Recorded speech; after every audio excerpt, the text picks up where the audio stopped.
चलिए आज मैं आप लोगों के सामने संधि और समास लेकर के आया हूं। संधि और समास में सभी बात मैं नहीं बताऊंगा, केवल अंतर को बता रहा हूं।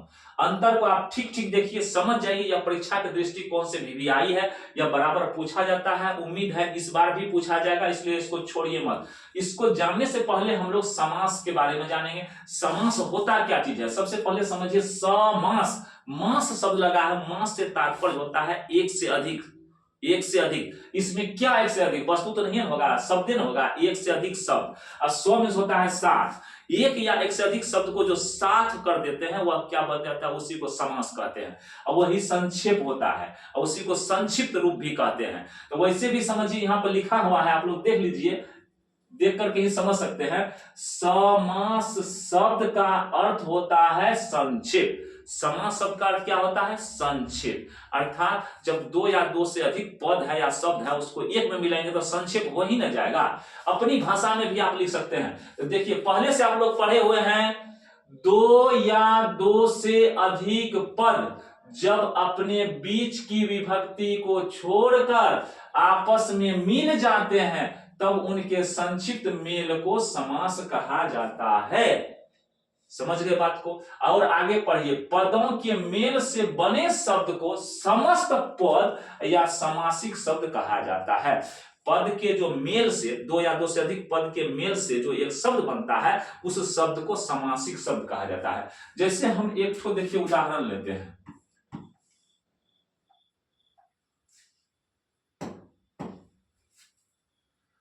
स्वर्ग प्राप्त, स्वर्ग प्राप्त, इसका अर्थ क्या हुआ, स्वर्ग को प्राप्त। इसको अलग अलग कीजिए, अलग अलग करने से क्या हो जाता है, देखिए तो, स्वर्ग, स्वर्ग को प्राप्त। इसको विग्रह किए, क्या किए, विग्रह किए। तो ध्यान दीजिए, स्वर्ग को प्राप्त को यहां पर देखिए कितना शब्द है, एक स्वर्ग है, एक को है, एक प्राप्त है। तो ये देखिए दो शब्द कम से कम है, बीच में ये क्या है, बीच में ये विभक्ति है। को, का, के लिए सबको हम विभक्ति कहेंगे, ठीक है। बीच में जो शब्द आता है, दो शब्द के बीच में, उसको विभक्ति कहा जाएगा। क्लियर है। अब देखिए तो यहां क्या कहा गया था, दो या दो से अधिक पद। तो यहां देखिए तो स्वर्ग और प्राप्त है ना, स्वर्ग और प्राप्त दो ठो शब्द है, बीच में क्या है, विभक्ति है। तो यहां देखिए कहा गया है, दो या दो से अधिक पद जब अपने बीच की विभक्ति को छोड़कर, विभक्ति यही को हुआ, विभक्ति को छोड़कर आपस में मिल जाते हैं, तब उनके संक्षिप्त मेल को समास कहा जाता है। तो देखिए तो क्या कहा गया, दो या दो से अधिक पद। तो यहां देखिए स्वर्ग और प्राप्त है, दो शब्द है, मुख और को, बीच में क्या है, विभक्ति है। तो क्या हम लोग यहां पर पढ़े हैं कि जब दो या दो से अधिक पद, देखिए तो दो पद है, बीच में विभक्ति है। तो ये देखिए तो स्वर्ग को प्राप्त, यहां को जो विभक्ति है, तो देखिए को हटा देंगे तो दोनों को मिलाएंगे तो क्या बनेगा, स्वर्ग प्राप्त, स्वर्ग प्राप्त, अर्थात स्वर्ग को प्राप्त। अब समझिए बात को, तो बताइए ये दोनों तीनों शब्द जो है मिल करके देखिए इतना छोटा बन गया कि नहीं बन गया। तो दो या दो से अधिक पद के मिलने से जो शब्द बनता है, उस शब्द को हम लोग समासिक शब्द कहेंगे। इस शब्द का नाम क्या हुआ, समासिक शब्द, या समस्त पद कहेंगे। कारण है सब पद को मिला दिए हैं, इसलिए नाम हुआ समस्त पद। ये अपने अपने विभक्ति को छोड़ करके एक हो गया है, इसलिए इसको हम लोग क्या बोलेंगे, इस मेल को, ये जो सब शब्द है, जैसे स्वर्ग है, को है, प्राप्त है, ये विभक्ति हट गया कि नहीं, को देखिए हट गया कि नहीं, यहां से स्वर्ग प्राप्त हो गया कि नहीं, को है यहां नहीं है, स्वर्ग को प्राप्त, ये सब शब्द मिल करके, यानी कि सब पद मिल करके, शब्द कहिए पद कहिए, बात एक ही है, ये सब पद मिल करके एक पद बन गया है, एक शब्द बन गया, स्वर्ग प्राप्त। इस मेल को ही हम लोग, यही जो संक्षिप्त मेल है, ये तीनों वर्ड को मिला करके जो एक शब्द बना, एक पद बना, तो संक्षिप्त मेल हुआ कि नहीं, छोटा सा शब्द बना ना, ये सबको मिला करके, इसी मेल को हम लोग, ये शब्द का जो मेल हुआ है यहाँ, स्वर्ग और प्राप्त का जो मेल हुआ यहाँ, इसी को हम लोग क्या बोलेंगे, स्वर्ग प्राप्त, इसी को हम लोग समास बोलेंगे। यही मेल को समास बोलेंगे, शब्द को समास नहीं बोलेंगे। ये जो मेल हुआ है, को विभक्ति हट करके यहां पर स्वर्ग प्राप्त जो हो गया, तो इसी मेल को हम लोग क्या बोलेंगे, समास बोलेंगे। क्लियर है बात। अब देखिए यह शब्द जो तैयार हुआ पदों के मेल से, यहाँ पद क्या है, स्वर्ग और प्राप्त है, को विभक्ति है, ये सब के मेल से शब्द क्या बना, स्वर्ग प्राप्त बना। तो इसको हम लोग क्या बोलेंगे, यही हुआ समासिक पद। समासिक शब्द कहिए, समासिक पद कहिए, या समस्त पद कहिए। क्लियर है बात? समस्त पद समझ गए, समासिक पद समझ गए। समास किसको कहे, समास कहे ये दो या दो से अधिक पद, देखिए तो स्वर्ग और प्राप्त है, बीच में विभक्ति है, इस इनके मिलने से या इनके मेल को हम लोग क्या कहेंगे, समास कहेंगे। मिलने से जो शब्द बना उस शब्द को समासिक शब्द कहेंगे। आगे अब देखिए, अब विग्रह किसको कहते हैं, विग्रह का भी इसी में जवाब हो गया है, अलग से ज्यादा बोलने की जरूरत नहीं है। देखिए समास विग्रह, समास विग्रह किसको कहेंगे, विग्रह में होता है तोड़ना, अलग अलग करना, विच्छेद करना। तो समझिए यहां समासिक शब्द के पदों को, समासिक शब्द यहां क्या है, स्वर्ग प्राप्त न है समासिक पद, समासिक शब्द के पदों को, समासिक शब्द आपका स्वर्ग प्राप्त है, इसमें पद क्या सब है, स्वर्ग और प्राप्त न है, इसलिए कहा गया है समासिक शब्द के पदों को जब विभक्ति मिलाकर अलग अलग किया जाता है तो इस अलग अलग करने की क्रिया को समास का विग्रह कहा जाता है। कहीं कोई प्रॉब्लम नहीं। अब अच्छी तरह से बात को समझिए तो थोड़ा सा ध्यान दीजिए। स्वर्ग प्राप्त है तो इसका होता क्या है विग्रह, स्वर्ग प्राप्त का अर्थ क्या हुआ, स्वर्ग को प्राप्त, स्वर्ग को प्राप्त। तो देखिए स्वर्ग प्राप्त, इसको अलग कीजिए तो क्या हो जाएगा, स्वर्ग को प्राप्त, अर्थात तो स्वर्ग को जो प्राप्त किया, स्वर्ग को प्राप्त। क्लियर है?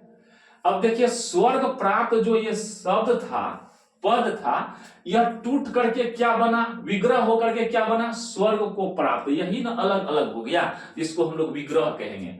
अर्थात समासिक शब्द जो है इसको अलग अलग करना, विभक्ति के साथ कर देना। देखिए को भी न दे दिए हैं, को यहां पर नहीं है लेकिन को आ गया ना, इसके बीच में को छिपा हुआ है, को आ गया, इसलिए समासिक शब्द के पद को विभक्ति के साथ अलग करना ही विग्रह कहलाता है। कहीं कोई दिक्कत नहीं। अब यहां पर देखिए उदाहरण एक और दिया है, अकाल प्रीत, इस समासिक पद है। अब देखिए अकाल, यहां पर विग्रह के क्या हो, अकाल से प्रीत, से क्या हो गया, विभक्ति हो गया, विभक्ति के साथ आ गया है, विभक्ति के साथ आया है कि नहीं। हम भी एक उदाहरण दिए हैं, देख लीजिए।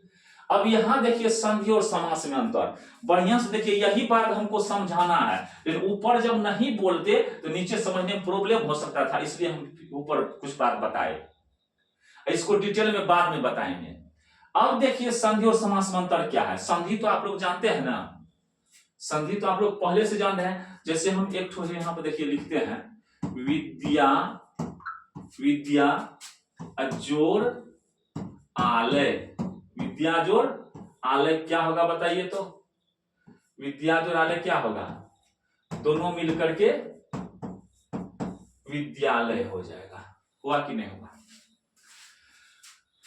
अब देखिए यहां कहा गया है संधि में वर्णों का मेल होता है किंतु समास में पद मिलते हैं।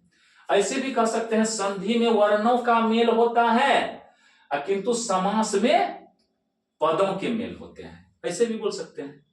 पद में शब्द होता है और वर्ण क्या हो गया, क ख ग घ अंग अ आ ह सही दीर्घ, ये सब वर्ण है, तो वर्ण का मेल होता है किसमें, संधि में। संधि अर्थात जुट जाना, मिल जाना।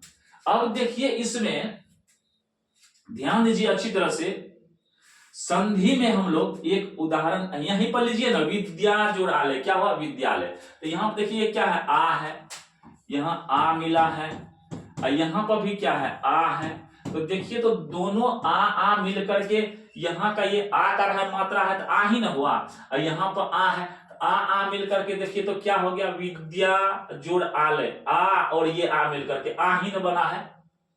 दो ठो आ थोड़े हो गया, आ और आ फिर थोड़े दिए, दोनों आ और ये आ मिल करके एक ठो आ बना, तो क्या हो गया, विद्यालय, विद्या जोड़ आलय, विद्यालय, ये आ यानी कि यह आ, इसका जो आ है और इसका जो आकार है, ये दोनों मिलकर के क्या बना, आ बना।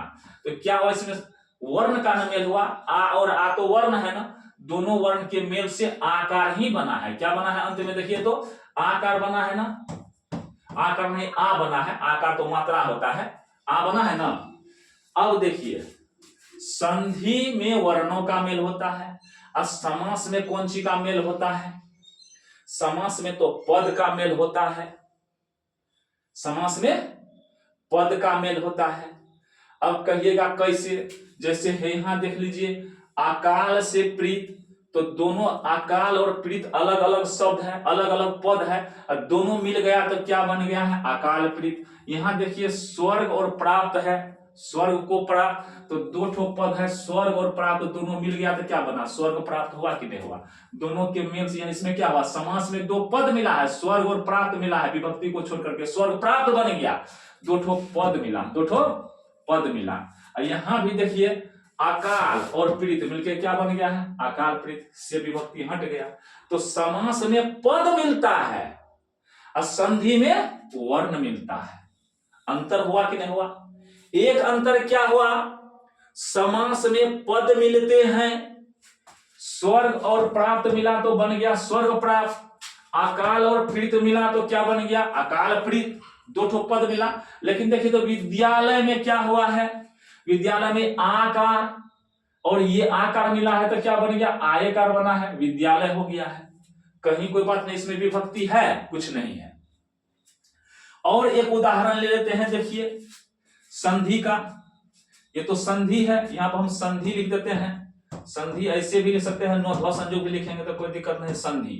अब संधि का एक उदाहरण और ले लेते हैं, जैसे देखिए ने जोर अन, क्या हो जाएगा बताइए तो, आप लोग जानते हैं ने जोर अन नयन होता है, क्या होता है, नयन होता है। तो इसमें देखिए तो ए और अ मिलकर के क्या बना है, अ बना है ना, नो में तो अ छिपा रहता है, ए और यहां पर ए का है तो ए हुआ ना, ओ मिला तो यहां पर क्या बन गया, अ बन गया है। कहेंगे सर जी अ कहां है, नो में ओ छिपा रहता है ना जी, नो में ओ रहता है तो ओ अ हुआ कि नहीं हुआ। तो इसमें वर्ण का मेल हुआ है, कौन सी का मेल हुआ है, वर्ण का, ए और ओ मिला है तो क्या बन गया, अ बन गया है, तो नयन हो गया। अब देखिए हम तो जान गए भाई कि संधि में वर्ण का मेल होता है, ए और ओ, यह ए का है तो ए हुआ कि नहीं, ए ओ अ बना है, वर्ण का मेल हुआ है। अब समास में क्या होता है, पद का मेल होता है, स्वर्ग और प्राप्त मिला तो स्वर्ग प्राप्त हो गया। अंतर यही हो गया, पहला अंतर हुआ संधि में वर्ण का मेल होता है और समास में वर्ण का मेल, ए जो अ हुआ है, देखिए संधि है ये। समास में क्या होता है, पद का मेल होता है, जैसे स्वर्ग और प्राप्त मिला स्वर्ग प्राप्त बन गया, अकाल से प्रीत मिला तो क्या बन गया, अकाल प्रीत मिल गया, पद का मेल हुआ है, एक अंतर। दूसरा अंतर देखिए संधि में वर्णों का लोप नहीं होता, संधि में वर्ण का लोप नहीं होता किंतु विकार पैदा होता है। समास में पदों के बीच की विभक्ति का लोप हो जाता है। कहने का मतलब क्या हो गया, संधि में वर्ण गायब नहीं होता है, लोप होने का अर्थ होता है गायब होना, संधि में वर्ण का लोप नहीं होता है। देखिए ए है और ओ है तो ए और ओ खत्म नहीं हुआ है, दोनों मिल करके अ बन गया है, दोनों मिल करके अ बन गया है, खत्म नहीं हुआ है, लोप नहीं हुआ, ए और ओ का लोप नहीं हुआ। यहां भी देखिए आ है, यहां भी आ है तो आ मिल करके फिर आए हो गया, यहां देखिए आकार है लिखा हुआ, आ बन गया है ना, लोप नहीं हुआ है, गायब नहीं हुआ है वर्ण। लेकिन समास में देखिए बढ़िया से, समास में पदों के बीच की विभक्ति का लोप हो जाता है। समास देखिए कहां पर है यहां पर स्वर्ग को प्राप्त, तो यहां पर देखिए स्वर्ग और प्राप्त मिला तो क्या हुआ, को गायब हो गया कि नहीं हो गया, को है यहां लिखा हुआ स्वर्ग प्राप्त, तो क्या हुआ यहां पर विभक्ति का लोप हुआ कि नहीं, इसी को विभक्ति कहेंगे, को का लोप हो गया है। यहां देखिए फिर बढ़िया से अकाल से प्रीत, अकाल से प्रीत दोनों को मिलाए तीनों को तो क्या बन गया, अकाल प्रीत से है, यहां से का कहीं नामो निशान नहीं है, चला गया, ये खत्म हो गया, कहीं कुछ नहीं बचा। अब यही अंतर हुआ दूसरा। क्या अंतर हुआ? संधि में वर्णों का लोप नहीं होता है, लेकिन समास में क्या होता है? पदों के बीच में जो विभक्ति है, ये विभक्ति इसका लोप हो गया है। यहां भी दिखा दिए से का लोप हो गया, देखिए ना बढ़िया से, से है इसमें लोप हो गया, गायब हो गया।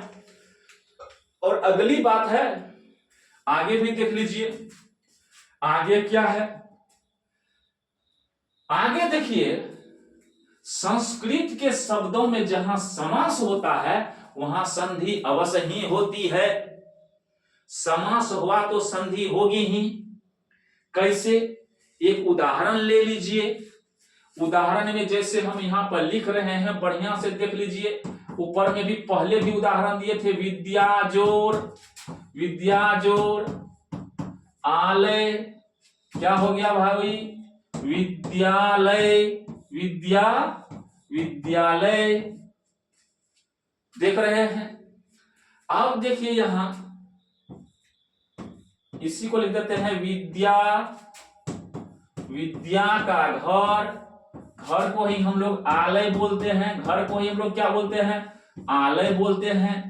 विद्या का घर, विद्या का आलय, दोनों मिल करके क्या बन जाएगा बताइए? तो इसका हम लोग, ये विग्रह है, इसका हम लोग क्या करते हैं? समास, समासिक पद बनाते हैं। क्या हो जाएगा? विद्यालय। ध्यान से देखिएगा, क्या कहा है भाई? संस्कृत के शब्दों में जहां समास होता है वहां संधि अवश्य होती है। तो देखिए, तो विद्या का घर है, तो विद्या और विद्या का घर अर्थात विद्या का आलय भी बोल सकते हैं, विद्या का आलय। तो देखिए, आ और आ मिलकर के आ बना है कि नहीं? बीच वाला विभक्ति का लोप कर देते हैं। सीधा समझिए, विद्या का घर तो रहने दीजिए, विद्या का आलय, आलय में घर होता है। तो विद्या का आलय जो है यहाँ, इसमें देखिए आ और आ मिलकर के आ हुआ है कि नहीं? अगर का विभक्ति को हटाते हैं, समासिक पद बनाते हैं, समास होता है, तो क्या होता है? विभक्ति हट करके विद्यालय बन गया। तो विद्यालय जो बना है, तो देखिए तो यहाँ पर संधि हुआ कि नहीं? समास, जब समास हुआ तो समास होने पर संधि भी हो गया साथ ही साथ। कैसे? आ और आ मिलकर के आ बना है, तो यहां भी देखिए तो विद्या का आलय है, तो आ और आ मिलकर के आ हुआ कि नहीं? तो समास हुआ तो संधि भी हो गया। लेकिन संधि होने पर समास होगा, ये बात जरूरी नहीं है। इसमें हो रहा है विद्या जोड़ आलय, विद्यालय बन रहा है। अगर विद्या का आलय इसको भी मिला करके समास बनाते हैं, समासिक पद मिला बनाते हैं, तो इसमें भी विद्यालय हो रहा है। देख लिए, यहां देखिए, संधि करने पर भी विद्यालय हुआ, और समास, ये विग्रह जो है अलग अलग जो क्या हुआ है, समासिक पद जो है इसको मिला करके भी विद्यालय ही हुआ। तो देखिए, जैसा संधि में हो रहा है वैसा समास में भी हो रहा है कि नहीं हो रहा है? अर्थात कहने का अर्थ है, अगर समास होगा, यहां पर कहा गया है जहां समास होता है वहां संधि अवश्य होती है। तो देखिए, यहां समास हुआ है तो संधि हुआ कि नहीं? आ और आ मिलकर के आ हो गया कि नहीं? संधि भी हो गया। अब विभक्ति हट गया तो समास। सबसे पहली तो बात समझिए, विभक्ति जब हटा और दोनों पद एक हुआ तो समासिक पद बन गया, समास हो गया। और साथ ही साथ देखिए, विभक्ति हटा तो समासिक पद तो बना, समास भी हुआ, और साथ साथ देखिए आ और आ मिलकर के आ भी हो गया है, संधि भी हो गया। तो यहां देखिए, तो संधि किए तो फिर भी विद्यालय, और समास किए, समासिक पद बनाए तो फिर भी विद्यालय होगा। क्लियर है? लेकिन अब यहां पर कहा गया है कि जहां संधि होती है वहां समास हो भी सकता है, नहीं भी हो सकता है। कैसे? अब देखिए, है यहां पर देखिए बढ़िया से, विद्या जो आलय, विद्यालय हुआ, देख रहे हैं विद्यालय है। यहां पर देखिए, ये तो संधि किए हैं तो विद्यालय बना। अब यहां पर देखिए, विद्या का आलय, इसका समासिक पद बनाते हैं, अर्थात मेल कराते हैं, तो मेल को ही समास कहते हैं। तो देखिए, मेल कराने पर, समास बनाने पर देखिए तो क्या हो रहा है? विभक्ति हट गया, विद्यालय हुआ कि नहीं? तो देखिए, संधि हुआ तो समासों न बन गया, समासों में वही ना हुआ है जी, संधि में समास हुआ है। संधि यहां पर लिखा हुआ, जहां संधि होती है वहां समास रह भी सकता है और नहीं भी रह सकता है। पहला तो हम उदाहरण दिए, रह गया। अब दूसरा उदाहरण दे रहे हैं कि नहीं रहेगा। यहां देखिए, जैसे हम लोग ने जोड़ अक लिखते हैं, अरे नेज और अन लिखते हैं, नेज और अन लिखेंगे तो क्या हो जाएगा बताइए, तो नयन हो जाएगा। इसमें देखिए तो कहीं कोनो विभक्ति आएगा, नेज और अन, क्या विभक्ति, ने का अन कहीं होगा, ने से कहीं अन होगा, ने के लिए कहीं अन होगा, बीच में कोई विभक्ति आने का गुंजाइश नहीं है। लेकिन विद्या आलय में विद्या का आलय का आने का गुंजाइश है, तो यहाँ पर कोई विभक्ति नहीं आ रहा है। तो नेज और अन नयन हो रहा है, संधि हो रहा है, लेकिन समास नहीं हो रहा है। जब विभक्ति हट करके दोनों एक होता तब ही ना पूछते समास हुआ है। लेकिन इस कंडीशन में, इस शब्द में जहां संधि है वहां समास हुआ है, और जहां समास हुआ है वहां संधियो हुआ है, आका आका मिला है, पहले हम समझाए थे। यहां लेकिन नेज और अन नयन हुआ है, बीच में कोई विभक्ति नहीं है, केवल संधि हो रहा है, समास होने का कोई गुंजाइश नहीं है। बताइए भी बात स्पष्ट हो गया कि नहीं हो गया? कितना अंतर हुआ? 3 अंतर। एक अंतर क्या है? पहला हम लोग पहले पढ़े हैं, फर्स्ट में पढ़े हैं, देखिए संधि में वर्णों का मेल होता है, किंतु समास में पदों के मेल होते हैं, या कहिए पद मिलते हैं। 1 नंबर की बात, संधि में वर्णों का मेल होता है और समास में पद का मेल होता है। अंतर हुआ कि नहीं? 1 नंबर का अंतर, संधि में वर्णों का मेल होता है और समास में पदों का मेल होता है। अंतर क्या हुआ? संधि में वर्णों का मेल होता है, समास में पदों का मेल होता है, एक अंतर। दूसरा अंतर है, संधि में वर्णों का लोप नहीं होता है, लेप नहीं, लोप। संधि में वर्णों का लोप नहीं होता है, किंतु समास में उसके पद के विभक्ति का लोप हो जाता है। सीधी सी बात है, संधि में वर्णों का लोप नहीं होता है और समास में विभक्ति का लोप हो जाता है। 2 अंतर हुआ कि नहीं? एक अंतर, संधि में वर्णों का मेल होता है, संधि में वर्णों का मेल होता है और समास में पदों का मेल होता है। अंतर हो गया, उसमें वर्ण, संधि में वर्ण, समास में पद। और दूसरा अंतर क्या? संधि में वर्णों का लोप नहीं होता है, परंतु समास में विभक्ति का लोप हो जाता है। क्या समझे? संधि में वर्ण का लोप हो जाता है, लेकिन समास में संधि में वर्ण का लोप नहीं होता है, वर्ण गायब नहीं होता है, विकार उत्पन्न होता है।